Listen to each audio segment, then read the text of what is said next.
മലയാളത്തിന്റെ അഭിമാനമായ ദൃശ്യം ഫിലിം സീരീസിലെ ഏറ്റവും പുതിയ ചലച്ചിത്രം ദൃശ്യം 3 റിലീസാവാൻ പോവുകയാണല്ലോ. അതിനു മുമ്പ് ദൃശ്യം ഫിലിം സീരീസിൽ ഇതുവരെ എന്താണ് സംഭവിച്ചിട്ടുള്ളത് എന്ന് വളരെ ചുരുക്കി പറയുന്ന ഒരു കഥാസംഗ്രഹമാണിത്.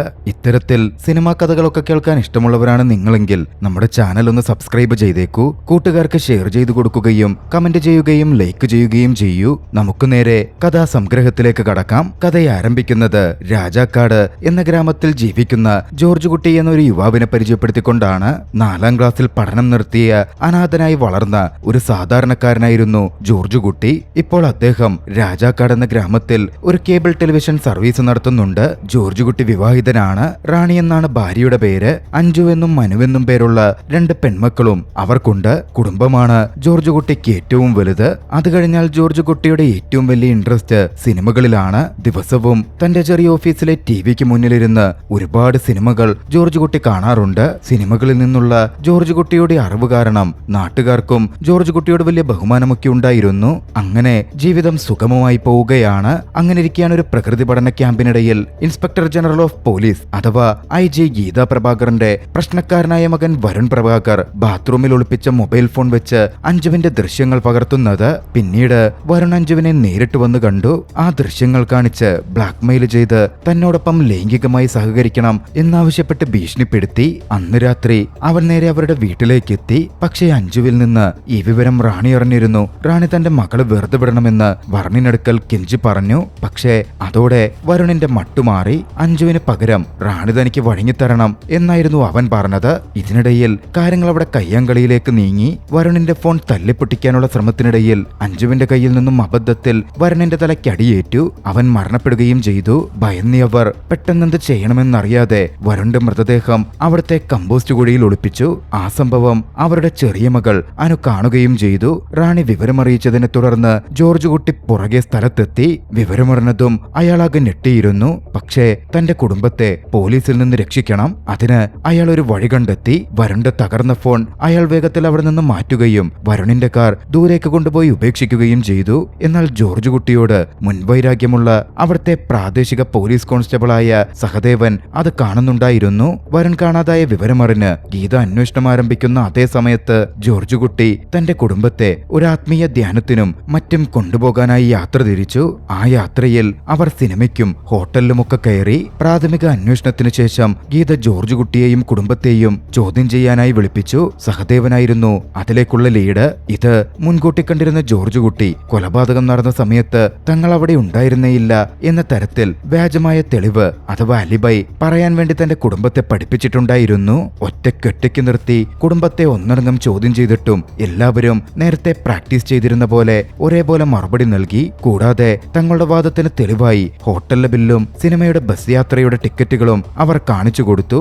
അവരീ കാണിച്ച തെളിവുകൾ അടിസ്ഥാനപ്പെടുത്തി അവർ പോയിടങ്ങളിലെ ആളുകളെയും IG ഗീത ചോദ്യം ചെയ്തു. പക്ഷേ അവരുടെ മൊഴികളും ജോർജ് കുട്ടിയുടെ വാദങ്ങളെ ശരിവെക്കുന്ന രീതിയിലായിരുന്നു. ഇതെല്ലാം IG ഗീതയിൽ അത്ഭുതമുണ്ടാക്കുന്നുണ്ട്. കാരണം നിരവധി പേർ വന്നുപോകുന്ന ഇടങ്ങളിൽ എങ്ങനെയാണ് ജോർജ് കുട്ടി ഇവർ ഓർത്തെടുക്കുക? പക്ഷേ യഥാർത്ഥ സംഭവം അപ്പോഴാണ് വെളിപ്പെടുന്നത്. സംഭവം നടന്ന ദിവസം ജോർജ് കുട്ടി ഒറ്റയ്ക്ക് അങ്ങനൊരു യാത്ര നടത്തി. ധ്യാനത്തിന് പോയി, സിനിമയ്ക്ക് കയറി, ഹോട്ടലിലും കയറി. അവിടെ നിന്ന് 4 പേരടങ്ങുന്ന രീതിയിൽ എല്ലാത്തിനും ടിക്കറ്റുകളും ബില്ലുകളും കൈപ്പറ്റി. പിന്നീട് സംഭവമൊക്കെ കഴിഞ്ഞ ശേഷം കുടുംബവുമായി ഒന്നിച്ച് അതേ യാത്ര വീണ്ടും നടത്തി. അവിടുത്തെ ഉടമകളുമായി പരിചയം സ്ഥാപിക്കുന്ന രീതിയിൽ പെരുമാറി.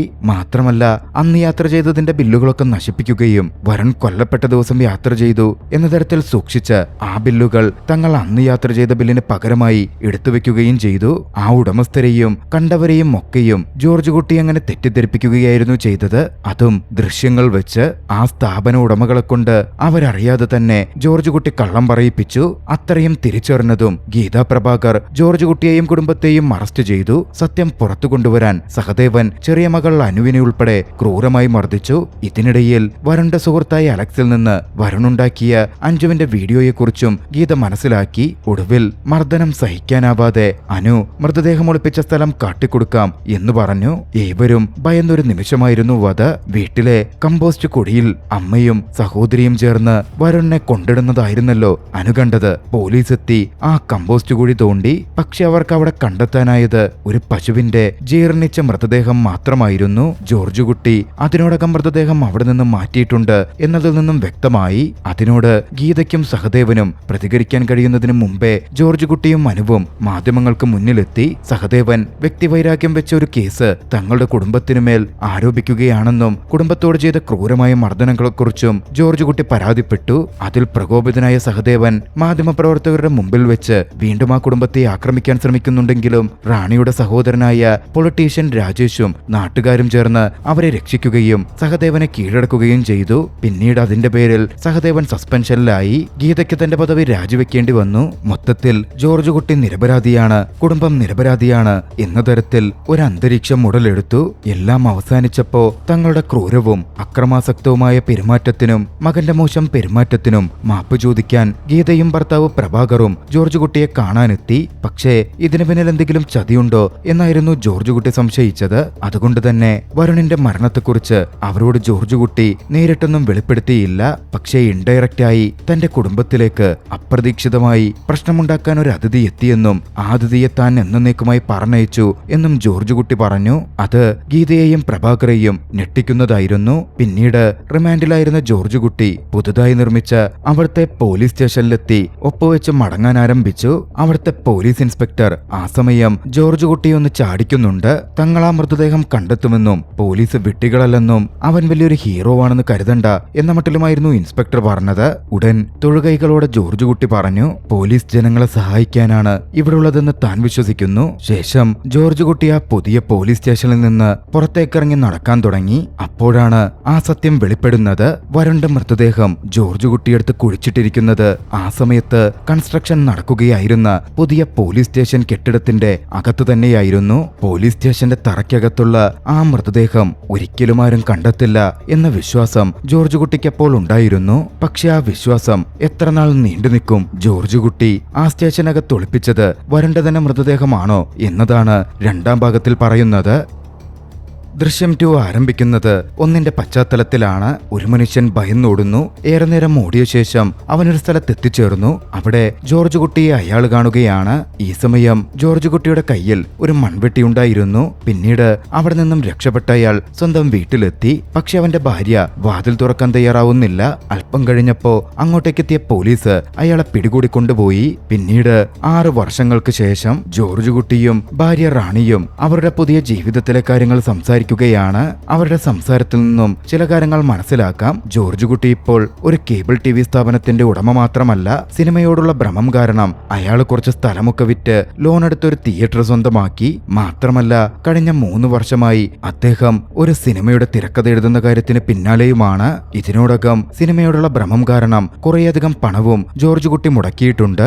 മാത്രമല്ല അടുത്തായി മദ്യപിക്കാനും ആരംഭിച്ചിരിക്കുന്നു. റാണിക്ക് മൂത്ത മകളുടെ വിവാഹം നടത്തണമെന്നുണ്ട്. പക്ഷേ ജോർജ് കുട്ടി ഇങ്ങനെ പിടിവിട്ടു പോകുന്നതിൽ തന്റെ ആശങ്ക റാണി ജോർജ് കുട്ടിയോട് പങ്കുവെച്ചു. പക്ഷേ തന്റെ കയ്യിൽ നിന്നൊന്നും വിട്ടുപോയിട്ടില്ലെന്നും വലിയ നഷ്ടമൊന്നും വന്നിട്ടില്ലെന്നുമായിരുന്നു ജോർജ് കുട്ടി പറഞ്ഞത്. പിന്നാലെ അയാൾ വിഷയം മാറ്റുകയും ചെയ്തു. മറുഭാഗത്ത് ജോർജ് കുട്ടിയുടെ അയൽപ്പക്കത്തേക്ക് താമസിക്കാമെന്ന ഒരു കുടുംബത്തെ നമ്മൾ പരിചയപ്പെടുന്നു. സരിത എന്നും സാബു എന്നുമാണ് അവരുടെ പേരുകൾ. മദ്യപിക്കാൻ പണം ആവശ്യപ്പെട്ട് സാബു സരിതയെ മർദ്ദിച്ചുകൊണ്ടിരിക്കുകയായിരുന്നു. ആ സമയം അവിടെ എത്തിയ ജോർജ് കുട്ടി സാബുവിനെ തടഞ്ഞു. എന്നാൽ ജോർജ് കുട്ടിയുടെ കയർത്ത സാബു സരിതയുടെ കയ്യിൽ നിന്നും പണം വാങ്ങി അവിടെ നിന്ന് പോവുകയാണ്. നിസ്സഹായതയിൽ നിൽക്കുന്ന സരിതയെ കണ്ടതും സാബുവിനെതിരെ പരാതി കൊടുക്കാൻ ജോർജ് കുട്ടി സരിതയോട് പറഞ്ഞു. പിന്നീട് ജോർജ് കുട്ടി തന്റെ തിയേറ്ററിൽ പോയി. തിയേറ്ററിനകത്തും പുറത്തുമായി അയാൾ ഒട്ടനവധി CCTV ക്യാമറ സ്ഥാപിച്ചിട്ടുണ്ട്. അതിന്റെ ദൃശ്യങ്ങൾ അയാൾക്ക് സ്വന്തം ഫോണിലും മറ്റും കാണാനും പറ്റും. ഈ തിയേറ്റർ സ്ഥിതി ചെയ്യുന്നത് പുതിയ പോലീസ് സ്റ്റേഷന്റെ തൊട്ടുമുന്നിലായിട്ടായിരുന്നു. ആ സമയത്ത് മുൻ IG ഗീതയുടെ ഭർത്താവ് പ്രഭാകർ ജോർജ് കുട്ടിയെ കാണാൻ അവിടെ എത്തി. ജോർജ് കുട്ടി തന്റെ മകനെ കൊന്നുവെന്ന് പ്രഭാകർ വിശ്വസിക്കുന്നുണ്ട്. മകന്റെ ആത്മാവിന്റെ ശാന്തിക്കായി കർമ്മങ്ങൾ ചെയ്യാൻ അവന്റെ മൃതദേഹം വിട്ടുതരണം എന്ന് അദ്ദേഹം ആവശ്യപ്പെട്ടു. പക്ഷേ തന്റെ കുടുംബത്തിന്റെ സുരക്ഷ അതിലായതുകൊണ്ട് ജോർജ് കുട്ടിക്ക് അതിന് സാധിക്കുമായിരുന്നില്ല. ഇരുവരുടെയും സംസാരം അത്രമേൽ വികാരഭരിതമായിരുന്നു. ഇരുവരും അവിടെ വെച്ച് അതീവ ദുഃഖിതരാകുന്നുമുണ്ട്. എങ്ങനെയൊക്കെയോ സ്വയം നിയന്ത്രിച്ച ജോർജ് കുട്ടി തനിക്ക് ആ മൃതദേഹത്തെക്കുറിച്ചൊന്നും അറിയില്ല എന്ന് അവരോട് പറഞ്ഞു. കഥയവിടെ നിന്നും ജോർജ് കുട്ടിയുടെ മകൾ അനുവിലേക്ക് തിരിയുന്നു. അവൾ തന്റെ സുഹൃത്തിനോട് അനുവിനോട് ഒരു ഷോർട്ട് ഫിലിമിനെ കുറിച്ച് സംസാരിക്കുകയാണ്. അവളുടെ കൂട്ടുകാരൻ അനുവിനോട് പറഞ്ഞ ഷോർട്ട് ഫിലിമിന്റെ കഥയാകട്ടെ 6 വർഷങ്ങൾക്ക് മുമ്പ് അവരുടെ കുടുംബത്തിൽ നടന്ന സംഭവങ്ങളോട് ഏറെ സമാനതകളുള്ളതായിരുന്നു. അത് കേട്ടതും അസ്വസ്ഥയായ അനു അവിടെ നിന്നും എഴുന്നേറ്റ് പോയി. പിന്നീട് തന്റെ സിനിമയുടെ തിരക്കഥാകൃത്തായ വിനയചന്ദ്രനെ കാണാൻ ജോർജ് കുട്ടി പോയി. അവർ തമ്മിൽ സംസാരിക്കുകയും സിനിമയുടെ ക്ലൈമാക്സിൽ തനിക്ക് പൂർണ്ണ തൃപ്തിയില്ലെന്നും അതിൽ ചില മാറ്റങ്ങൾ വരുത്തണമെന്നും വിനയചന്ദ്രൻ ജോർജ് കുട്ടിയോട് ആവശ്യപ്പെട്ടു. പിന്നീട് റാണിയും സരിതയും ഒന്നിച്ച് അന്നിങ്ങോട്ടേക്കോ പോവുകയായിരുന്നു. അയൽക്കാരായതുകൊണ്ട് തന്നെ റാണിയും സരിതയും നല്ല സൗഹൃദത്തിലാണ്. റാണി തന്റെ വീട്ടിലെ കാര്യങ്ങൾ സരിതയുമായി പങ്കുവച്ചു. പിന്നീട് വീട്ടിൽ തിരിച്ചെത്തിയ റാണി ജോർജ് കുട്ടിയെ ഫോണിൽ വിളിച്ച് എവിടെയാണെന്ന് തിരക്കി. താൻ തിയേറ്ററിലാണെന്നായിരുന്നു ജോർജ് കുട്ടി പറഞ്ഞത്. പക്ഷെ അത് കള്ളമായിരുന്നു. ജോർജ് കുട്ടി ആ സമയം കാറിൽ മറ്റൊരു വ്യക്തിയുടെ കൂടെയാണ്. ആ വ്യക്തി ജോർജ് കുട്ടിയോട് സിനിമയെക്കുറിച്ചും അതിൽ തനിക്കെപ്പോഴാ അവസരം ലഭിക്കുക എന്നുമൊക്കെ ചോദിക്കുന്നുമുണ്ട്. അയാളുടെ പേര് രാജൻ എന്നായിരുന്നു. ജോർജ് കുട്ടി പറഞ്ഞു, കോപ്പിറൈറ്റ് പ്രശ്നങ്ങൾ കാരണം സിനിമയുടെ ക്ലൈമാക്സ് മാറ്റേണ്ടി വന്നു. അതുകൊണ്ട് ഈ സിനിമയുടെ കഥ ഒരു പുസ്തക രൂപത്തിൽ പരിമിതമായ കോപ്പികൾ വെച്ച് ഞാൻ പുറത്തിറക്കിയിട്ടുണ്ട്. അന്ന് രാത്രിയിൽ റാണിയുടെ വീട്ടിലേക്ക് സരിത വന്നു. അവർ തമ്മിൽ സംസാരിക്കുമ്പോ അനുവിന്റെ വിവാഹകാര്യത്തില് താൻ വലിയ ആശങ്കയിലാണെന്ന് റാണി അവളോട് പറഞ്ഞു. ഉടൻ സരിത പറയാൻ തുടങ്ങി, അന്ന് രാത്രി വരുണിനെ അനുവ വിളിച്ചു വരുത്തിയതെന്നും അനുവിനെയും വരുണിനെയും അരുതാത്ത രീതിയിൽ കണ്ട് വരുണിനെ ജോർജ് കുട്ടി കൊലപ്പെടുത്തി എന്ന് നാട്ടിലൊരു അഭ്യൂഹമുണ്ട്. അത് കേട്ടതും റാണി പെട്ടെന്ന് സരിതയോട് സത്യമെല്ലാം തുറന്നു പറയാൻ തുനിഞ്ഞെങ്കിലും സ്വയം നിയന്ത്രിച്ച് പിന്മാറി. അടുത്ത ദിവസം റാണി സരിത പറഞ്ഞ കാര്യങ്ങളെല്ലാം ജോർജ് കുട്ടിയോട് വിവരിച്ചു. ആ രാത്രിയെക്കുറിച്ച് റാണി പറഞ്ഞു വരുമ്പോഴേക്കും ജോർജ് കുട്ടി അവളെ തടഞ്ഞു. മറുഭാഗത്ത് സിനിമയുടെ തുടക്കത്തിൽ ഭയന്നോടിയ ആ മനുഷ്യൻ ജയിലിൽ നിന്നും മോചിതനായി വരികയാണ്. ജോസ് എന്നായിരുന്നു അയാളുടെ പേര്. ലഹരിയുടെ പുറത്ത് സ്വന്തം മളിയനെ കൊലപ്പെടുത്തിയതിന്റെ പേരിലായിരുന്നു പോലീസ് അയാളെ പിടികൂടിയത്. പുറത്തിറങ്ങിയ ജോസ് ഇപ്പോൾ ഒരു ജോലിക്കായുള്ള അന്വേഷണത്തിലാണ്. അന്ന് അവിടുത്തെ ചായക്കടയിൽ വന്നിരുന്ന ജോസ് ആ ചായക്കടക്കാരനോട് നടന്ന കാര്യങ്ങളൊക്കെ സംസാരിക്കുകയായിരുന്നു. തുടർന്ന് ജോസ് തന്റെ ഭാര്യയോട് മാപ്പ് ചോദിക്കാൻ വീട്ടിൽ പോകുന്നുവെങ്കിലും ഭാര്യ അയാൾക്ക് മാപ്പ് നൽകാൻ തയ്യാറായില്ല. അതോടെ അയാൾ അവിടെ നിന്നും മടങ്ങി. മറുവശത്ത് ജോർജ് കുട്ടിയുടെ വീടിന്റെ ഭാഗത്തേക്ക് പോലീസ് എത്തി. അത് കണ്ട് അഞ്ചു വല്ലാതെ ഭയക്കുന്നുണ്ടായിരുന്നു. പക്ഷെ അവർ അവരെ തിരക്കിയെത്തിയതായിരുന്നില്ല. യഥാർത്ഥത്തിൽ സരിത സാബുവിനെതിരെ പോലീസിൽ പരാതി നൽകിയിരുന്നു. അതിന്റെ അന്വേഷണത്തിന് വന്നതായിരുന്നു പോലീസ്. അന്ന് പോലീസിനെ കണ്ടതും അവളുടെ ഉള്ളിലെ പഴയ ട്രോമ ഉണർന്നു. രാത്രിയിൽ അഞ്ചു കരയാൻ തുടങ്ങി. കാരണം തങ്ങളോടും കുടുംബത്തോടും ഐജി ഗീത ചെയ്ത ക്രൂരതകളും ഉപദ്രവങ്ങളും ഒന്നും തന്നെ അവൾക്കിപ്പോഴും മറക്കാൻ കഴിഞ്ഞിരുന്നില്ല. ജോർജ് കുട്ടിയും റാണിയും അവളെ ആശ്വസിപ്പിക്കാൻ ശ്രമിച്ചു. കഥ അവിടെ നിന്നും പുതിയ ഐജിയായ തോമസിലേക്ക് തിരിയുന്നു. തന്റെ ഒരു സുഹൃത്തിന്റെ വീട്ടിൽ എത്തിയതായിരുന്നു അദ്ദേഹം. ആ സുഹൃത്തിന്റെ മകൻ ജോർജ് കുട്ടിയുടെ മകൾ അനുപഠിക്കുന്ന അതേ കോളേജിലാണ് പഠിക്കുന്നത്. അവരുടെ സംസാരത്തിൽ നിന്നും ഐജി തോമസ് കഴിഞ്ഞ 2 വർഷമായി അതീവ രഹസ്യമായി വരുൺ കേസ് പുനരന്വേഷിക്കുന്നുണ്ട് എന്ന് മനസ്സിലാക്കാൻ സാധിക്കുന്നുണ്ടായിരുന്നു. അതിന്റെ ഭാഗമെന്നോണമാണ് തോമസിന്റെ സുഹൃത്തിന്റെ മകൻ ജോർജ് കുട്ടിയുടെ വീട്ടിലേക്ക് എത്തിച്ചേരുന്നതും. അവർ അവിടെ തമാശ പറയുകയും പാർട്ടി നടത്തുകയും ഒക്കെ ചെയ്തു. പിന്നീട് ആ പയ്യൻ അനുവിനെ മാറ്റി നിർത്തി സംസാരിക്കുന്നത് ജനാലയിലൂടെ റാണി നോക്കി കണ്ടു. അതിൽ സംശയം തോന്നിയ റാണി അവിടെ നിന്നും മകളെ വിളിച്ച് വല്ലാതെ വഴക്ക് പറഞ്ഞു. പിന്നീടാണ് ജോർജ് കുട്ടിയുടെ അയൽക്കാരായ സരിതയും സാബുവും യഥാർത്ഥത്തിൽ പോലീസ് ഇൻസ്പെക്ടർമാരാണ് എന്ന് വെളിപ്പെടുന്നത്. ജോർജ് കുട്ടിയുടെ കുടുംബത്തെ നിരീക്ഷിക്കാൻ ഐജി തോമസ് നിയോഗിച്ചവരായിരുന്നു അവർ. ജോർജ് കുട്ടിയുടെ കുടുംബവുമായി ബന്ധം സ്ഥാപിച്ച് വിവരങ്ങൾ കണ്ടെത്തുകയായിരുന്നു അവരുടെ ലക്ഷ്യം. ജോർജ് കുട്ടിയുടെ വീട്ടിൽ അവർ ഒളിപ്പിച്ച മൈക്കുകൾ വഴി ആ വീട്ടിലെല്ലാ സംഭാഷണങ്ങളും അവർ ചോർത്തുകയും ചെയ്യുന്നുണ്ടായിരുന്നു. പിന്നാലെ ഐജി തോമസ് ഒരു പദ്ധതി തയ്യാറാക്കി. പോലീസ് ഉടൻ തന്നെ ജോർജ് കുട്ടി മൃതദേഹം ഒളിപ്പിച്ച സ്ഥലം കണ്ടെത്താൻ പോവുകയാണ് എന്ന് റാണിയോട് പറയാൻ സരിതയോട് ആവശ്യപ്പെട്ടു. സരിത അത് കൃത്യമായി ചെയ്തു. വിവരമറിഞ്ഞ് പരിഭ്രാന്തിയിലായ റാണി ജോർജ് കുട്ടിയെ ഫോണിൽ വിളിച്ച് വീട്ടിലേക്ക് വരുത്തി. മൃതദേഹത്തെക്കുറിച്ച് ചോദിച്ചു. അവരുടെ ഈ സംഭാഷണങ്ങളെല്ലാം സരിതയും സാബുവും കേൾക്കുകയും ചെയ്യുന്നുണ്ടായിരുന്നു. എന്നാൽ ജോർജ് കുട്ടി മൃതദേഹം എവിടെയാണെന്ന കാര്യത്തെപ്പറ്റി ഒന്നും തന്നെ വ്യക്തമാക്കുന്നില്ല. പിന്നീട് പണത്തിനും മറ്റുമായി പലതരത്തിൽ ആവശ്യമുണ്ടായിരുന്ന അയാൾ അതോടെ ഐജി തോമസിനെ ചെന്ന് കണ്ടു. ജോർജ് കുട്ടി മൃതദേഹം ഒളിപ്പിച്ചത് എവിടെയാണ് എന്ന് തനിക്കറിയാമെന്നും ആ വിവരത്തിന് പകരമായി പണം വേണം എന്നും ജോസ് ആവശ്യപ്പെട്ടു. ആ വിവരം വൈകാതെ വരുണിന്റെ പാരന്റ്സിന്റെ ചെവിയിലും എത്തി. ഗീതയും പ്രഭാകറും അങ്ങനെ അങ്ങോട്ടേക്ക് എത്തിച്ചേർന്നു. അവർ ജോസിന് 5 ലക്ഷം രൂപ നൽകി. പിന്നാലെ പുതിയ പോലീസ് സ്റ്റേഷന്റെ തറയ്ക്കുള്ളിലാണ് ജോർജ് കുട്ടി മൃതദേഹം ഒളിപ്പിച്ചത് എന്ന് ജോസ് വെളിപ്പെടുത്തി. അക്ഷരാർത്ഥത്തിൽ അവരൊക്കെ നെട്ടിയ ഒരു വെളിപ്പെടുത്തലായിരുന്നു അത്. ആ വിവരങ്ങളെല്ലാം ഐജി തോമസ് തന്റെ മുകളിലുള്ള ഉദ്യോഗസ്ഥരെ അറിയിച്ചു. പോലീസ് സ്റ്റേഷൻ കുഴിച്ചു പരിശോധിക്കാനുള്ള അനുമതി വാങ്ങി. വൈകാതെ ആ വിവരം ജോർജ് കുട്ടിയുടെ ചെവിയിലുമെത്തി. പോലീസ് സ്റ്റേഷന് ചുറ്റും ജനം തടിച്ചുകൂടി തുടങ്ങിയിരുന്നു. തിയേറ്ററിലെ CCTVകൾ വെച്ച് പോലീസ് സ്റ്റേഷനും പരിസരവും ജോർജ് കുട്ടി നിരീക്ഷിച്ചു. പിന്നാലെ ഭാര്യയോടും മക്കളോടും പുറത്തിറങ്ങരുതെന്നും വീട്ടിൽ തന്നെ ഇരിക്കണമെന്നും അയാൾ ആവശ്യപ്പെട്ടു. പിന്നാലെ ജോർജ് കുട്ടി തിയേറ്ററിലേക്ക് തിരിച്ചു. വൈകാതെ പോലീസ് സ്റ്റേഷൻ കുഴിച്ചു നടത്തിയ ആ തിരച്ചിലിൽ പോലീസ് സ്റ്റേഷനകത്തു നിന്നും ഒരു മൃതദേഹത്തിന്റെ സ്കെലിട്ടൻ ഫോറൻസിക് ഡിപ്പാർട്ട്മെന്റ് കണ്ടെടുത്തു.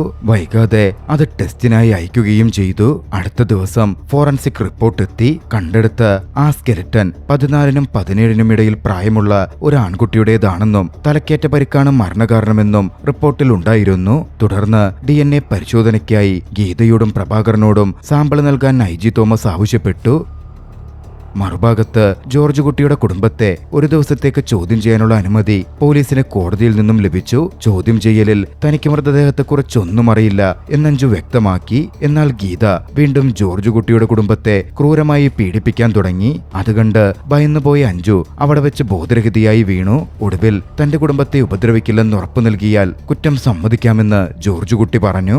IG തോമസ് അതിന് സമ്മതിക്കുന്നുണ്ടെങ്കിലും ജോർജ് കുട്ടിയുടെ ഉള്ളിലെ ഉദ്ദേശം മറ്റൊന്നായിരുന്നു. ജോർജ് കുട്ടി അറസ്റ്റിലായ വിവരമറിഞ്ഞ് അയാളുടെ കോറേറ്ററായ സിനിമയുടെ തിരക്കഥാകൃത്തായ വിനയചന്ദ്രൻ അങ്ങോട്ടേക്കെത്തി. വിനയചന്ദ്രൻ IG തോമസിനോടും ഗീതയോടും ഒരു കാര്യം വെളിപ്പെടുത്തി. 3 വർഷങ്ങൾക്ക് മുമ്പ് ജോർജ് കുട്ടി ഒരു സിനിമയുടെ കഥയുമായി എന്റെ അടുത്തു വന്നിരുന്നു. ആ കഥയിൽ ഒരു വലിയ വ്യവസായിയുടെ മകനായ ജോഷിഷ് എന്നൊരു ചെറുപ്പക്കാരനുണ്ട്.